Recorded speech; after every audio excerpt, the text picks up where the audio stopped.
देखिए हरित गृह प्रभाव या ग्रीन हाउस इफेक्ट के बारे में आज हम लोग क्या है एक एक क्रम को जानते हुए क्या है पूरा पर्यावरण आज एक ही लेक्चर में पूरा विषय आप लोग क्या करेंगे सब कुछ जान लेंगे।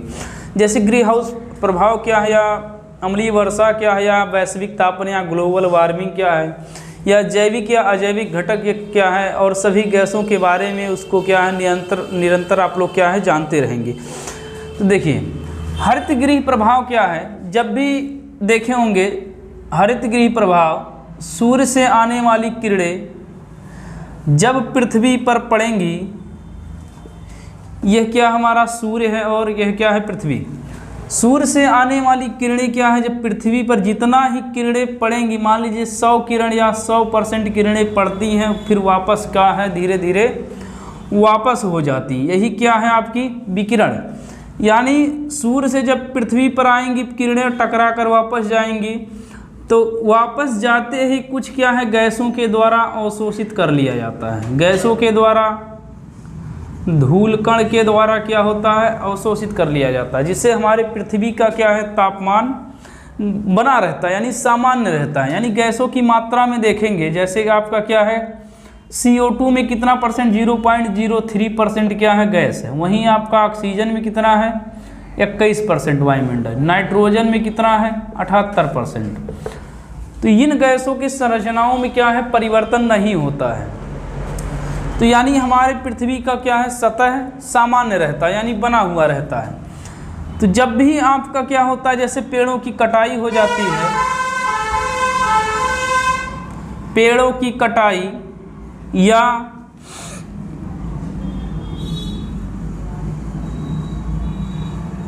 प्रदूषण की घटना, प्रदूषण या पेड़ों की कटाई से क्या होता है इन गैसों की संरचनाओं में क्या होता है परिवर्तन आ जाता है। संरचनाओं में परिवर्तन आ जाता है, जिससे क्या होती है इनकी प्रतिशत में क्षमता क्या होती है बिगड़ जाती है, जिससे क्या होता है गैसें आपकी सूर्य से प्रकाश से आने वाली किरणों को ज़्यादा अवशोषित कर लेती हैं। जब ज़्यादा अवशोषित कर लेंगी तो आपका क्या हो जाएगा पृथ्वी गर्म हो जाएगी।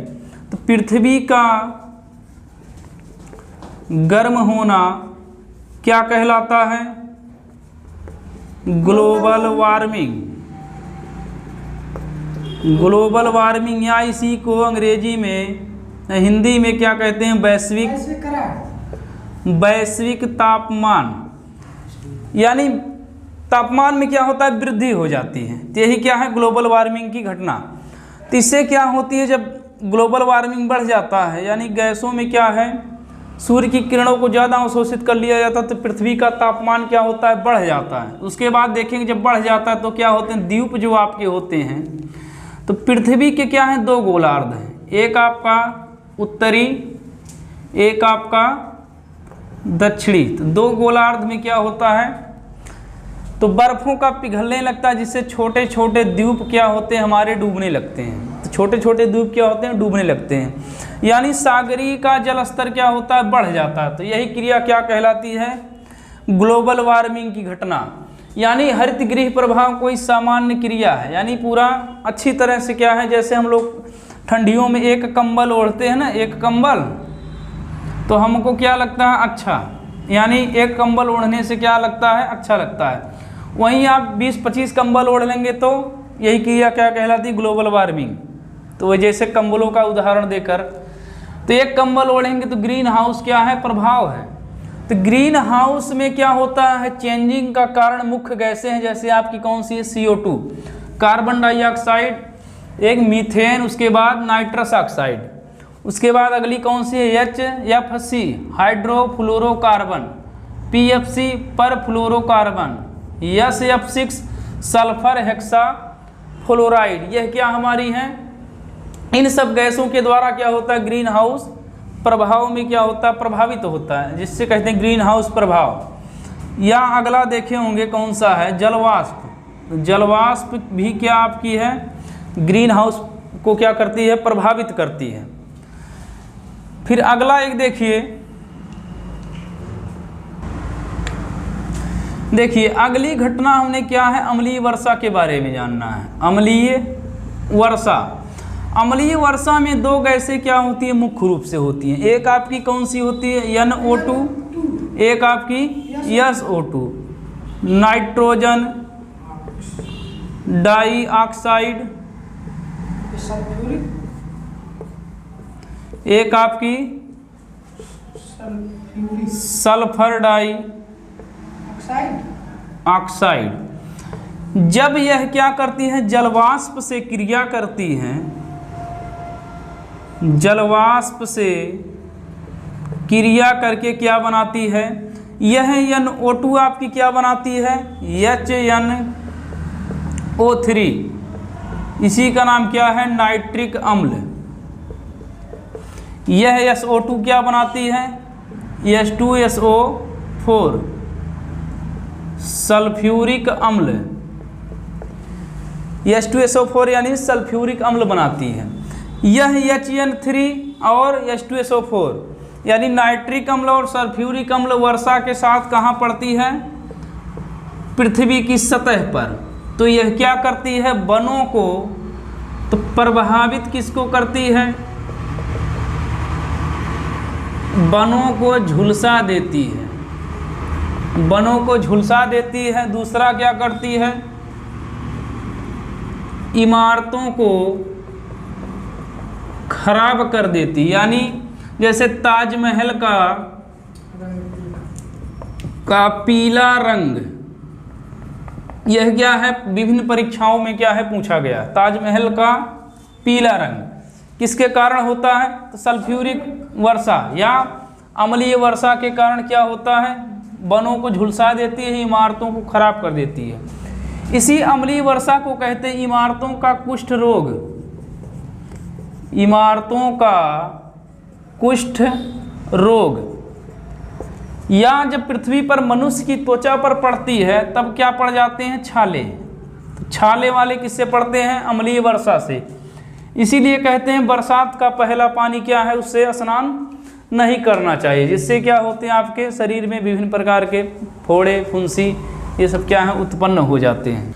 तो देखिए प्रदूषित गैसों के बारे में हम लोग क्या है, प्रदूषित गैसों के बारे में हम लोग क्या है जानते हैं। जैसे देखिए आपकी प्रदूषित गैसों में तो प्रमुख आपकी एक मुख्य कौन सी है, CO, कार्बन मोनो ऑक्साइड। यह क्या है, सर्वाधिक प्रदूषित गैस, सर्वाधिक प्रदूषित या विषैली गैस, सर्वाधिक प्रदूषित या विषैली गैस। प्रदूषण में इसकी मात्रा कितनी है, 50%। जब यह मनुष्य के RBC में क्या करेगी, यह घुलती नहीं है गैस, मनुष्य के RBC में यानी लाल रुधिर कणिका में चिपक कर क्या करती है, ऑक्सीजन के ढोने की क्षमता को खत्म कर देती है, जिससे क्या होता है, व्यक्ति में ऑक्सीजन की कमी होने लगती है। उसके बाद दमा यानी सांस फूलने लगता है, जिससे आपकी दो बीमारियां होती है। इसी गैस को क्या कहते हैं, दम घोंटू, या इसी को गला घोंटू गैस कहते हैं। कौन सी, कार्बन मोनोऑक्साइड। यानी यह गैस क्या है, सबसे प्रदूषित है। उसके बाद दूसरे नंबर पे कौन सी है, SO2, सल्फर डाई ऑक्साइड। यह क्या है, दूसरे नंबर की सबसे क्या है, प्रदूषित। इसकी परसेंटेज मात्रा कितनी है, 20%। यह किससे निकलती है, यह जीवाश्मों के दहन से या लकड़ियों के दहन से। इसमें CO मुख्य रूप से पूछता कहाँ से स्रोत इसका है, तो वाहनों से मुख्य रूप से क्या है, CO निकलती है, कार्बन मोनोऑक्साइड, या फैक्ट्रियों से निकलती है। उसके बाद अगली गैस कौन सी है, CO2, यह कार्बन डाइऑक्साइड। यह क्या है, वैश्विक तापमान के लिए कारक होती है। इसकी मात्रा कितनी है, CO2 की 0.03%। फिर अगला एक आपकी कौन सी, CFC गैस। CFC गैस में क्या मिला होता है, कार्बन, यानी कार्बन यानी जैसे देखिए क्लोरो, फ्लोरो और कार्बन। इसमें जो क्लोरोफ्लोरोकार्बन में होती है एक आपकी क्लोरीन गैस, क्लोरो है ना, तो क्लोरीन गैस होती है, क्या करती है, ओजोन परत का क्या करती है, क्षरण करती है, जिससे सूर्य से आने वाली पराबैंगनी किरण धरती पर सीधे आती, जिससे मनुष्य में क्या होता है, त्वचा कैंसर, मनुष्य में त्वचा कैंसर होता है। किसके कारण, पराबैंगनी किरणों के कारण। अल्ट्रावायलेट रेज, अंग्रेजी में अल्ट्रावायलेट रेज। तो ओजोन परत देखिए किस मंडल में पाया जाता है, किस मंडल में पाया जाता है, तो आपके कई प्रकार के मंडल हैं, परीक्षाओं में क्या है पूछा जाता है। देखिए ओजोन परत पूछता है कभी कभी किस मंडल में पाई जाती है, तो किस मंडल में, समताप मंडल में, समताप मंडल में, समताप मंडल में। तो समताप मंडल जैसे देखिए एक होता है क्षोभ मंडल, समताप मंडल, मध्य मंडल, आयन मंडल, बहिर्मंडल। तो अंग्रेजी करके पूछता है परीक्षाओं में। क्षोभ मंडल का सीधे ट्रोपोस्फेयर, स्ट्रेटोस्फेयर, उसके बाद मीजोस्फेयर यानी मध्य मंडल, फिर आयनोस्फेयर, उसके बाद एक्सोस्फेयर। यानी यह क्या है हमारा पूछ लेता है, ओजोन परत किस मंडल में पाई जाती है, तो समताप मंडल में। मुख्य क्वेश्चन आपका यही है। उसके बाद देखिए कभी कभी आंधी तूफान वर्षा किस मंडल में होता है, तो क्षोभ मंडल में। समताप मंडल में आपका क्या है, समताप मंडल में वायुयान जहाज यानी सब उड़ने की क्या है, अच्छी दशा पाई जाती है, लेकिन उड़ता है क्षोभ मंडल में भी। तो मध्य मंडल, आयन मंडल में आपका क्या है, आयन मंडल में क्या है, रेडियोधर्मी किरणें क्या होती हैं, पृथ्वी से टकराकर, जिससे हमारे क्या है नेटवर्क चलते रहते हैं। तो उसके बाद देखिए अगला क्या है, एक हमने कई बार बताया होगा, परितंत्र के घटक, परितंत्र के घटक। तो परितंत्र के घटक कितने प्रकार के होते हैं, एक आपका जैविक घटक, एक आपका अजैविक घटक। तो जैविक घटक में वह चीज़ें होती हैं जो आपका क्या होता है, जैसे देखिए जिसमें जीव जंतु यानी जिसमें जीव हो वह क्या है, जैविक। तो अंग्रेजी में बायोटिक, बायोटिक, इसका एबायोटिक। तो टेट या सी टेट में बहुत ज़्यादा ये सब पूछता है या वनडे एग्जाम में। जैसे जीव जंतु, पेड़ पौधे, ये सब क्या हैं, जैविक घटक के हैं। अजैविक घटक के कौन कौन आपके हैं, जैसे जल हो गया, मृदा हो गई, प्रकाश हो गया, ये सब क्या हैं, अजैविक घटक के क्या हैं, उदाहरण हैं।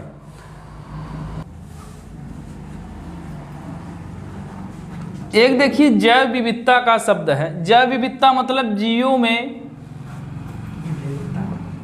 भिन्नता, जीवों में क्या है, भिन्नता। जीव यानी पेड़ पौधे या जीव जंतु, यानी एक ही क्या है तालाब मान लीजिए, बगीचा, उसमें अलग अलग प्रकार के पेड़ हो जाएं या जीव जंतु हो जाएं, जैसे आम का पेड़, महुआ का पेड़, इमली का पेड़, ये सब क्या है, पेड़ों में भिन्नता। तो वही जीव में आपका शेर, बाघ, चीता, मनुष्य, ये सब क्या है, जीवों में भिन्नता। तो जैव विविधता का सीधा सा अर्थ क्या है, जीव में भिन्नता। तो जैव विविधता सर्वाधिक कहाँ पाई जाती है, पश्चिमी घाट। वहीं पूरे विश्व में अगर पूछ लेगा तो यह है क्या हमारी है, पृथ्वी। पृथ्वी इसके बीचों बीच एक कौन सी है, भूमध्य रेखा, भूमध्य रेखा या इसी का नाम विषुवत रेखा। इस पे क्या है, सूर्य की प्रकाश तीव्र पड़ती है, जिससे क्या होता है, यहाँ जब गर्मी होगी तो क्या होगी, हवाएं उड़कर क्या होगी, हल्की होकर उड़ जाएंगी यानी ऊपर उठेंगी। उसके बाद धीरे धीरे ठंडी होकर क्या होंगी, संघनित होकर बारिश होगी। इसके कारण क्या होता है, जैव विविधता बढ़ती है और वर्षा प्रतिदिन यहाँ पे होती रहती है। उसी में देखेंगे एक क्या है, हॉट स्पॉट क्षेत्र होता है। हॉट स्पॉट क्षेत्र यानी संकटशील एरिया, या इसी को कहते हैं संवेदनशील क्षेत्र। तो हॉट स्पॉट में पूछता है पूरे विश्व में लगभग कितने हैं, तो 36 हॉट स्पॉट हैं, यह पूरे विश्व में। लेकिन आपके भारत में कितने हैं, तो 4 हॉट स्पॉट हैं। कौन कौन, एक आपका पश्चिमी घाट और पूर्वी हिमालय, एक आपका सुंडालैंड, एक आपका इंडो बर्मा। तो सुंडालैंड मतलब कहाँ पे, अंडमान निकोबार और इंडोनेशिया के मध्य स्थित है। दूसरा आपका इंडो बर्मा, इंडिया और म्यांमार। लेकिन पूर्ण रूप से आपका 2 ही कहाँ पे है, भारत में, एक आपका पश्चिमी घाट और पूर्वी हिमालय। यह क्या है, ऑप्शन करके दे देता, हॉट स्पॉट क्षेत्र कहाँ पे है, तो पश्चिम घाट और पूर्वी हिमालय में। उसके बाद देखिए वैज्ञानिकों का नाम पूछ लेता है। एक आपका इकोलॉजी, इकोलॉजी सर्वप्रथम किसने दिया, या इको सिस्टम या ऊर्जा का 10% प्रवाह किसने दिया। इकोलॉजी माने पारिस्थितिकी या इकोसिस्टम माने पारिस्थितिकी तंत्र। तो इकोलॉजी शब्द किसने दिया, अर्नेस्ट हैकल। वहीं आपका इकोसिस्टम किसने दिया, टांसले, एजी टांसले ने। ऊर्जा का 10% प्रवाह किसने दिया, लिंडेमान ने, लिंडेमान ने दिया। फिर अगला एक आप देखिए, जीवों के संरक्षण के विषय में पूछता है, इन सीटू, एक आपका इक्सीटू। तो इन सीटू और इक्सीटू में इतना ही समझना है, किसी संकटशील जीव का क्या हो, उसी वातावरण में या उसी क्षेत्र में रहकर ही क्या करना, उनका संरक्षण करना। संरक्षण करना क्या कहलाता है, इन सीटू। इक सीटू में क्या है, यह जीवों को उठाकर एक स्थान से दूसरे स्थान पर ले जाया जाए। यानी जैसे लखीमपुर दुधवा नेशनल पार्क आपका है, लखीमपुर दुधवा नेशनल पार्क कहाँ पे है, यूपी में। यानी दुधवा नेशनल पार्क कहाँ है, यूपी में। तो यूपी के किस जिला में, लखीमपुर खीरी में।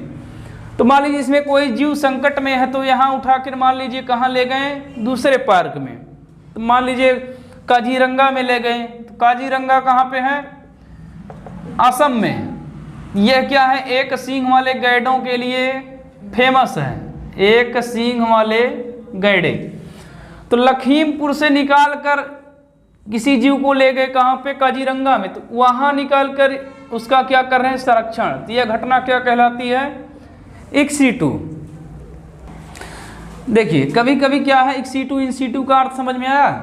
इन सीटू का मतलब उसी क्षेत्र में रहकर क्या है, उन्हीं जीवों का क्या करना, संरक्षण करना, इन सीटू कहलाता है। एक जीव को निकाल कर दूसरे स्थान पर ले जाना क्या कहलाता है, इक्सीटू। तो देखे होंगे कभी कभी क्या है, अभी परतों के बारे में हम लोगों का अध्ययन किए, जैसे ओजोन मंडल के बारे में अध्ययन किए। तो पूछता है ओजोन मंडल का क्षरण सर्वाधिक कहाँ होता है, कहाँ होता है बताइए, दक्षिणी गोलार्ध, दक्षिणी गोलार्ध या अंटार्कटिका महाद्वीप में। तो सर्वाधिक क्या होता है, क्षरण। क्षरण भी होगा, वहीं पे क्या होगा, निर्मित भी होगा। यह आपका क्या है, पर्यावरण से संबंधित सभी सवाल एक ही वीडियो में हमने क्या है देने का प्रयास किया है। फिर आगे